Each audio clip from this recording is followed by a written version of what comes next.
2-3 विधानसभा वहाँ से टेम्पू आ रहे हैं और आप तो यहाँ से आराम से पहुँच जाओगे बस में बैठ के कैसे भी अपने साथी से।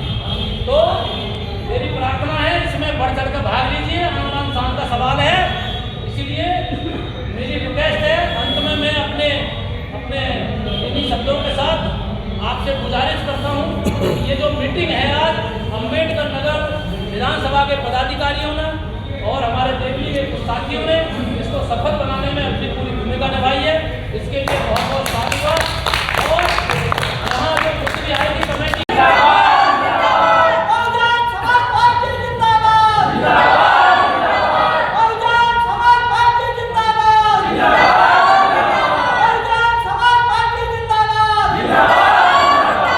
आज हम दिल्ली के अंदर हैं और दिल्ली की अंबेडकर नगर विधानसभा जो कि सबसे हॉट सीट मानी जाती है दिल्ली के अंदर, उसका कारण है हॉट सीट इसलिए मानी जाती है क्योंकि कहीं ना कहीं जो दलित वोटर है वो अंबेडकर विधानसभा में ज़्यादा है। और जैसा आप देख रहे हो, एक तरफ नारा चल रहा है बटोगे तो कटोगे, और एक तरफ संसद में जो शिक्षित सांसद हैं वो आपस में लड़ रहे हैं। क्या अयोग्य लोगों को जनता ने संसद में पहुंचा दिया है, या कहीं ना कहीं जो दलित और पिछड़ा वर्ग है उसको पीछे धकेलने की कोशिश कोई ना कोई पदाधिकारी हैं वो हमारे साथ हैं। पहले मातृशक्ति से बात करते हैं। जी डॉक्टर अस्मिता जी, क्या लग रहा है, बटोगे तो कटोगे? एक तरफ जनता जो है ऐसे अयोग्य लोगों को संसद में भेज रही कि आपस में लड़ रहे हैं, क्या कहना चाहेंगे? जी, सबसे पहले तो आपके चैनल के माध्यम से सारे दर्शकों को मैं धन्यवाद देती हूँ।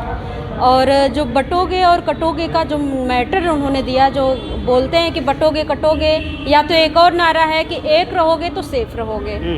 तो पहले दुनिया का सबसे बड़ा मजाक, हिंदुओं को 4 वर्णों में बांटने के बाद कहते हो एक हो जाओ, उसके बाद हमें 6743 जातियों में बांटने के बाद कह रहे हो एक हो जाओ। पहले वहाँ सोचना चाहिए, सदियों से तुमने हमें बांटा, बांटने के बाद तुमने हमें काटा। आज हम एकजुट होकर एक आवाज़ उठा रहे हैं, जातिगत जनगणना का मुद्दा उठा रहे हैं, तो तुम कह रहे हो बटोगे तो कटोगे। वैसे अगर देखा जाए, ये तो योगी जी ने अपने दायरे में कहा है बटो कटोगे, क्या ये दलित समाज के ऊपर भी लागू होता है? ये दलित समाज के ऊपर ही लागू होता है। ये जो शूद्रों को बनाया था, शूद्र अतिशूद्र, उनके लिए ही ये लागू होता है, उन्हें ही तो बांटा था। और जो कह रहे हैं आपकी योगी का दायरा है ना, ये हमारे पूरे देश में जातिगत जनगणना का मुद्दा है। पूरे देश में हम मांग करते हैं कि जातिगत जनगणना होनी चाहिए। ठीक है, जिलाध्यक्ष हैं हमारे साथ। मैं आपसे तुगलकाबाद से मैं जानना चाह रहा हूँ आपसे, कहीं ना कहीं रणनीति का बहुत बड़ा रोल है, मैनेजमेंट का बहुत बड़ा रोल है। क्या बसपा जो पार्टी है आपकी कहीं ना कहीं रणनीति और मैनेजमेंट में चूक कर गई है? बहुत बहुत शुक्रिया पत्रकार महोदय, मैं आपके चैनल का बहुत बहुत धन्यवाद देता हूं। मेरा नाम गुरदयाल गौतम है, जिलाध्यक्ष तुगलकाबाद दिल्ली से हूं मैं। आपका क्वेश्चन है कि बीएसपी चूक कर गई है। मेरे भैया, बहुजन समाज पार्टी इस सड़ी गली व्यवस्था के खिलाफ बनी थी। इस सड़ी गली व्यवस्था में बहुजन समाज पार्टी को, बहुजन समाज के लोगों को खुल के जीने का हक नहीं था, पढ़ने लिखने का हक नहीं था। XYZ जितनी भी मूलभूत सुविधाएं हैं, जितने अधिकार हैं, उनसे वंचित था हमारा समाज। और हमारे कितने ही महापुरुषों ने इस व्यवस्था के खिलाफ लड़ाई लड़ी है। बहुत सारे महापुरुषों हैं, महात्मा ज्योतिराव फूले से लेकर के हमारे महात्मा ज्योतिराव फूले हो गए, गुरु नारायण हो गए, और बाबा साहब डॉक्टर अंबेडकर हुए, साहब काशीराम हुए। ये एक आंदोलन चला आ रहा है सड़ी गली व्यवस्था के खिलाफ। इन महापुरुषों ने इसके खिलाफ बड़ा आंदोलन किया है। इस बहुजन समाज पार्टी को मुख्य धारा में लाने के लिए, इनको हक अधिकार दिलाने के लिए इन्होंने बड़ा संघर्ष किया मेरे भाई। दूसरी, आपका क्वेश्चन ये था कि बीएसपी चूक कर गई। बीएसपी ने कभी चूक नहीं करी। इस बीएसपी की जो विचारधारा है, ब्राह्मणवाद बनाम अम्बेडकरवाद, तो विंग और यूथ विंग क्यों नहीं है? मान्यवर ने ये कहा था कि मेरा समाज गरीब है मेरे भैया, अगर मैं यूथ को ही राजनीति में झोंक दूंगा तो राजनीति में बहुत सारे उतार चढ़ाव आते हैं, लठ भी पड़ते हैं, केस भी होते हैं, मर्डर भी होते हैं। तो मेरा गरीब समाज है, तो हमारे गरीब समाज के यूथ पे मैं लठ डलवाऊँ, उस पर केस चलवाऊँ, उसको मर्डर करवाऊँ, तो हमारा तो गरीब समाज और गर्त में चला जाएगा। इसलिए साहब काशीराम ने बड़ी दूर दरिस्ता देखते हुए ये कदम नहीं उठाया। समय आ गया है, युवा को लाना पड़ेगा। ये समय की मांग है। ऐसा नहीं है कि युवा के ऊपर डंडे बरसेंगे, केस होगा, लेकिन समय के अनुसार तो बदलना पड़ेगा, युवा को आना पड़ेगा। ये मांग है आज की। क्या उस पर आप खरे उतरेंगे? सबसे पहले तो सभी को धन्यवाद, आपके चैनल के माध्यम से जो चीज़ें हमारी पहुंचेंगी उसके लिए बहुत बहुत धन्यवाद। सबसे पहले मैं आपको बता दूं, किसी भी चीज़ को चलाने के लिए, यंत्र को चलाने के लिए पेट्रोल की ज़रूरत होती है। मनुवादी ताकत सबसे पहले आपके अर्थ पे कब्जा किया। जब अर्थ पे कब्जा हो जाता है तो संसार की अच्छी से अच्छी चीज़ों को अनर्थ किया जा सकता है। दूसरा, शिक्षा पे आप देखोगे बड़े बड़े यूनिवर्सिटियों में, हमारे यार सीधा आ रहे हैं, बड़े बड़े यूनिवर्सिटियों में जिस तरह शिक्षा को पिछले 50 सालों से कब्जा किया जा रहा है, आज वो यहाँ इसलिए पहुँच पाए हैं क्योंकि उन्होंने अर्थ और एजुकेशन पे, दोनों पे उन्होंने शिक्षा कर लिया। तीसरी बात जो हम कहने जा रहे हैं कि हमारे जो लोग जो गवर्नमेंट एम्प्लॉई हैं, जो बाबा साहब के दम खम पे आज उनका रोजी रोटी, आज उनका घर चल रहा है, चकाचौंध की दुनिया में वो जी रहे हैं, आज वही लोग मनुवादी विचारधारा के जाके समर्थन कर रहे हैं, उन्हीं के रनिंग में जाके घूम रहे हैं। यही कारण है कि बिना अर्थ का बीएसपी की रणनीति पहले ही है। पूरे भारत में एक ऐसी, युवा कैसे आए? युवा मैडम, युवा कैसे आए? आज की मांग है ना, है बिल्कुल है सर। देखो तो युवा कैसे हमारे आए? युवा नेता तो देखो बहन जी ने स्पष्ट कर दिया, अपने जो हमारे नेशनल कोऑर्डिनेटर है, जिनको वो युवा ही तो है। जब उन्होंने उनको बना दिया है युवा कोऑर्डिनेटर हमारे देश के, तो उन्होंने तो बोला ही है कि 50% आबादी उन्हें महिलाओं की चाहिए इस देश के अंदर और 50% आबादी युवाओं की चाहिए। तो उसके लिए तो काम करने के लिए देखिए आपको सबसे महिला विंग बना पाई? महिला विंग हमने अपनी विधानसभा में बनाई है सर। केवल विधानसभा से काम देखो हर विधान 70 देखो वैसे तो बीएसपी में महिला विंग है ही नहीं, और ना क्योंकि बीएसपी में जो बननी चाहिए, नहीं चाहिए, नहीं बननी चाहिए। क्यों नहीं बननी चाहिए इसका भी बताती है। मेन बॉडी में जिम्मेदारी दी जाती है। बीएसपी में महिलाओं को हमेशा सम्मान मिला है और महिला विंग कभी बनाई नहीं है बीएसपी के अंदर, क्योंकि जो महिलाएं हैं, महिला बीएसपी में सुरक्षित है। कभी बीएसपी में आपने देखा है किसी नेता ने कि भाई महिला किसी ने किसी बीएसपी के कार्यकर्ताओं पे उंगली उठाई हो या कभी कुछ बोला हो? क्योंकि महिला बीएसपी एक ऐसी पार्टी है जिसमें महिलाओं को सुरक्षा महसूस होती है। हम भी तो बीएसपी में काम कर रहे हैं एज ए युवा, एज ए वर्किंग वूमेन हूँ, मैं जॉब करती हूँ, बीएसपी में भी काम करी, थोड़ा समय निकाल के आती हूँ। अस्मिता से पूछना चाहूँगा, हर पार्टियां अपना एक मैनिफेस्टो बनाती हैं। बहुजन समाज पार्टी का एकमात्र मैनिफेस्टो है, वो क्या है? भारतीय संविधान है। भारतीय संविधान में ही आपकी महिला आते हैं, युवा आते हैं, बुजुर्ग आते हैं, बच्चे आते हैं, A to Z आते हैं, पशु तक आते हैं। तो हमें कोई विंग सिंग बनाने की ज़रूरत नहीं है। हम खुद एक होके, बहुजन समाज पार्टी है ना, बहुजनों की है, तो इसको हम बांट क्यों रहे हैं? महिलाओं को क्यों बांट रहे हैं? सब बढ़ चढ़ के हिस्सा ले, सब एक साथ जो है आके काम करें समाज के लिए। ये 200 साल के संघर्षों की कहानी है। आपके सवाल का जवाब इधर आप आइए। और युवा में महिलाओं की विंग क्यों नहीं है और युवाओं की विंग क्यों नहीं है?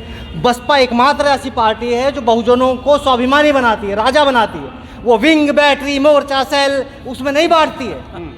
भाजपा, कांग्रेस, झाड़ू जैसी, आम आदमी पार्टी जैसी मनुवादी पार्टियां हैं, इनका सीधा सीधा सिद्धांत है बांटो, आपकी जाति का ही एक मोर्चा बना देंगे। अभी कुछ दिन से देख रहे होंगे आप, जब से हमारे राष्ट्रीय कोऑर्डिनेटर बनाए गए आकाश आनंद जी को, तब से उनके साथ यूथ की बाढ़ आ गई है। हाँ, कहीं ना कहीं लग रहा है एक पिलर आया है, राइट है ना? बाढ़ आ गई कहना है। चाह रहा हूँ, और वो स्टार्टिंग हो चुकी है बहुजन समाज पार्टी में। लेकिन विंग जो बनाने की बात कर रहे हो, वो विंग नहीं बनेगी, लेकिन यूथ बिना विंग के ही आकाश जी के साथ जुड़ रहा है और बड़ी तादाद में जुड़ रहा है। आपने देखा होगा उनकी जितनी भी मीटिंग सभाएं होती है, रैलियां होती हैं, उसमें 50% यूथ होता है। मान्यवर, आपने हरियाणा का चुनाव देखा होगा। दिल्ली में अब क्या लग रहा है? चुनाव दिल्ली है, में मैं बताता हूँ क्या माहौल रहेगा? अरे आनंद पूर्वक माहौल रहेगा, आप टेंशन ना लें। आपने यूथ की बात बड़ी करी थी। एक आप जैसी महान पत्रकार ने मान्यवर काशीराम जी से कभी पूछा था, मान्यवर आपके यहाँ छात्र विंग और यूथ विंग क्यों नहीं है? मान्यवर ने ये कहा था कि मेरा समाज गरीब है मेरे भैया, अगर मैं यूथ को ही राजनीति में झोंक दूंगा तो राजनीति में बहुत सारे उतार चढ़ाव आते हैं, लठ भी पड़ते हैं, केस भी होते हैं, मर्डर भी होते हैं। तो मेरा गरीब समाज है, तो हमारे गरीब समाज के यूथ पे मैं लठ डलवाऊँ, उस पर केस चलवाऊँ, उसको मर्डर करवाऊँ, तो हमारा तो गरीब समाज और गर्त में चला जाएगा। इसलिए साहब काशीराम ने बड़ी दूर दरिस्ता देखते हुए ये कदम नहीं उठाया। मेरा आप सब सामने आ जाएगा, स्पष्ट हो जाएगा, सब फैसला हो जाएगा। हुआ है आप हाँ, सब फैसला हो जाएगा, आपके सामने आएगी सच्चाई। आपने आ जाएगी सामने। एक मिनट, आपने यहाँ पूरा कवर किया। यहाँ पे आने वाले लोगों की संख्या कितने % युवा थे? 50% थे कि नहीं थे? आप यहाँ विधानसभा के जितने पदाधिकारी थे, मैं अध्यक्ष, महासचिव, कोषाध्यक्ष, आपके विधानसभा प्रभारी, जितने यहाँ लोग हैं, कितने लोगों का है जिसका 35 साल से ऊपर एज है? क्या 35 साल को आप युवा नहीं मानते हो? तो आप युवा का तो क्वेश्चन ही आपका खारिज है, क्योंकि हमारा विधानसभा पूरा युवाओं से भरा है। यहाँ तक कि 150 की टीम हमने लगभग बूथ लेवल की तैयार की। हमारे यहाँ बूथ 137 बूथ है, तो हमने पूरा युवा भर दिया। दिल्ली में कितनी सीटें अब की बार जो आपकी पार्टी है बहुजन समाजवादी पार्टी को ला रही? मेरे भैया, बहुजन समाज पार्टी संघर्ष में पीछे हटती नहीं है और एक पवित्र विचारधारा उससे डिगती नहीं है, ना इससे समझौता करती है वो। ठीक है, बहुत सारे एलिगेशन बहन जी पे लगे। 4 बार शासन देख लिया आपने, विचारधारा से समझौता किया बहन जी ने? कभी नहीं किया ना। समर्थन ले लिया उस विरोधी विचारधारा से, जो विरोधी विचारधारा गुलाम बनाना चाहती है, उससे समर्थन लिया, सरकार चलाई, महापुरुषों के इतिहास को जिंदा किया, किले खड़े कर दिए, सैकड़ों स्कीम समाज हित में बनाई बहन जी ने। और आज यूपी बौद्धमय प्रदेश है, क्या विचारधारा पे अडिग रहना। इसीलिए बहुजन समाज पार्टी दिल्ली में भी उसी विचारधारा को बखूबी से निभाएगी। और सुनिए सर, बहुजन समाज पार्टी यहाँ पर बैलेंस और पावर बनने जा रही है। बैलेंस और पावर पार्टी की आपने बात करी थी, जिन नेताओं की आपने अभी थोड़ी देर पहले जिक्र चला है हमारे सामने, आपने हमारी राष्ट्र पार्टी के सामने जिन नेताओं का नाम लिया आपने, ये पानी के बुलबुले हैं। और बहुजन समाज पार्टी एक आंधी है जो कभी भी ना थकती है ना रुकती है। और आपको जो परिणाम बहुत ही जल्दी जो है दिल्ली का जो है आपके सामने आने वाला है, आप निश्चिंत रहिए। ठीक है, हमारी बहुत बहुत शुभकामनाएं आपको। शुक्रिया आपका चैनल का। देखो एक आपके विंग पे मैं एक बात बोलना चाहता हूँ। जो आपने कहा कि विंग क्यों नहीं बनाते, विंग, मैं काफ़ी देर से सुन रहा हूँ कि आप ये सवाल उठा रहे हैं कि विंग क्यों नहीं बनाते। विधानसभा अध्यक्ष है रवि कुमार। बहुजन समाज पार्टी विंग नहीं बनाते, वो विंग मास्टर वो बनाते हैं, लेकिन Bahujan Samaj party king master बनाती है। वो आपने देखा भी होगा कई जगह। तो विंग मास्टर पता है कौन बनाता है? विंग मास्टर वो बनाते हैं जो बांटने वाले लोग हैं, जिनकी विचारधारा शुरू से ही मनुवादी विचारधारा बांटने वाली चली है। केजरीवाल ने SC ST विंग बनाया, कांग्रेस ने बनाया, भाजपा बनाती है ये मोर्चा वो मोर्चा, ये बांटने वाले लोग हैं। ये जो बहुजन जो समाज है 85% और पार्टियां जो मनुवादी पार्टी उनको बांटने का काम करती है।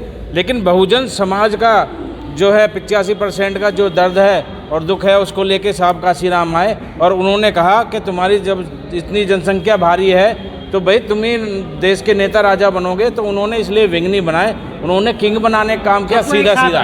कहने का मतलब ये है। एक सेकंड जी मान्यवर, इस बहुजन समाज पार्टी को पहले तो हजारों कास्ट में बांटा इस मनुवाद ने।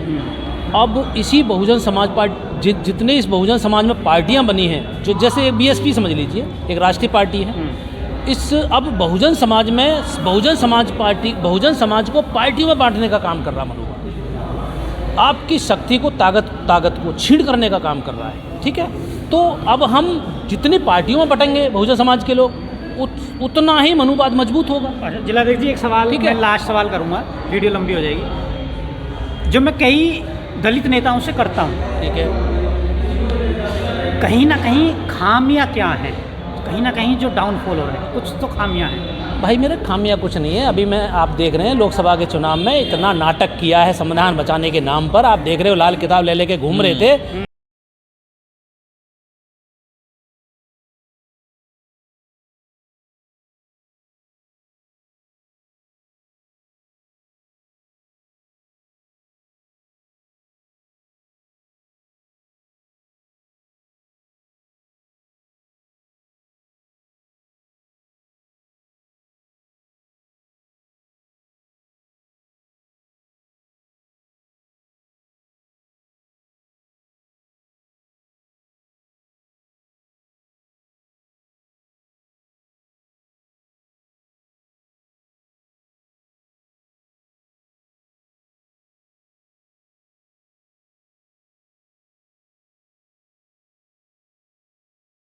RSS ने, भाजपा ने ये जो टिप्पणी की है बाबा साहब को लेकर के, तो ये सोची समझी रणनीति है या क्या है? इसके बारे में क्या कहना है आपका?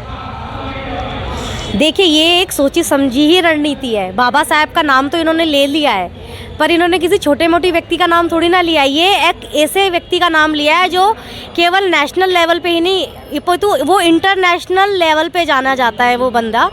बाबा साहेब अम्बेडकर कोई छोटा मोटा नाम नहीं है जिनका इन्होंने नाम लिया। इन्होंने अगर हमारे समाज के एक ऐसे प्रतिष्ठित व्यक्ति पे अगर उंगली उठाई है तो हमारा समाज अब इनके मुंह पे पंजा मारेगा।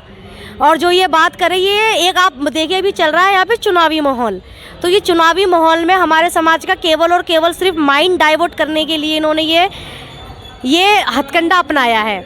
बहुजन समाज पार्टी की तरफ से आपकी डिमांड क्या रहेगी? हमारी डिमांड यही रहेगी कि जो बाबा साहेब के लिए इन्होंने ऐसी टिप्पणी करी है, हमें इनसे माफ़ी नहीं चाहिए, हमें इनका इस्तीफ़ा चाहिए और इनकी जगह पर बर्खास्त करें इन्हें सीधा इस्तीफ़ा देकर, और इनकी जगह पर एक दलित व्यक्ति को होम मिनिस्टर बनाया जाए दिल्ली के अंदर, कि वो देखे भी अब हमारी जनता जब इसके विरोध में उतरेगी तो कोई बहन जी ने ट्वीट किया ना भी 24 तारीख को हमारा धरना प्रदर्शन है दिल्ली के अंदर, अब देखिए उसके बाद क्या होता है। लेकिन हम लोगों की डिमांड यही रहेगी कि भाई हमें माफ़ी नहीं चाहिए, इस्तीफ़ा चाहिए। तो आप देख सकते हैं कि सुजाता जी ने किस तरीके से बेबाकी से अपनी बात कही कि अमित शाह को, राष्ट्रपति महोदया को तुरंत बर्खास्त करना चाहिए और उसकी जगह पर होम मिनिस्टर का पदभार किसी शेड्यूल कास्ट के व्यक्ति को देना चाहिए। क्या भाजपा सरकार ऐसा करने की हिम्मत दिखा पाएगी? जानने के लिए बने रहें बहुजन खबर दिल्ली पर। जय भीम।